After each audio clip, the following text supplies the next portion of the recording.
जालना महानगरपालिकेच्या पहिल्या ऐतिहासिक निवडणुकीसाठी राजकीय आखाडा आता पूर्णपणे तापला आहे.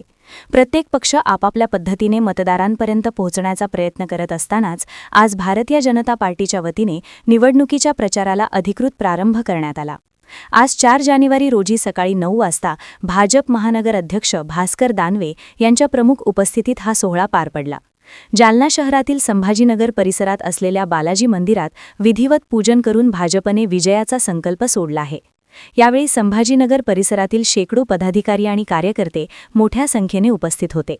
आम्ही गेल्या काही वर्षात केलेला विकास आणि येणाऱ्या काळातील प्रगतीचा आराखडा घेऊन जनतेसमोर जाणार आहोत, असे भास्कर दानवे यांनी यावेळी सांगितले.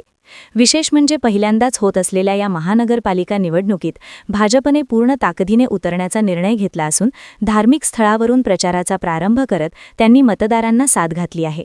आता जालन्याची जनता विकासाच्या मुद्द्याला किती प्रतिसाद देते हे पाहणे औत्सुक्याचे ठरेल.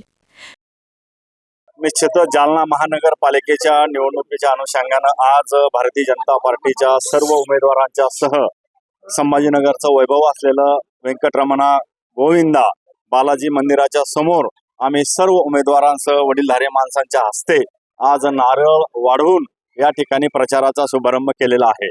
निश्चितच आज प्रचाराचा शुभारंभ झाला आणि सर्व वडीलधारी मंडळी आमच्या सोबत आहेत. सर्वांचा आशीर्वाद आम्हाला आहे, बालाजीचा आशीर्वाद आम्हाला आहे आणि आम्ही ही प्रचार रॅली आजपासून सुरुवात करत आहोत आणि फक्त विकासाचा अजेंडा घेऊनच आम्ही निवडणुकीला सामोरं जात आहे आणि विकासाला पाहूनच जनता आम्हाला त्या ठिकाणी आशीर्वाद देणार आहे.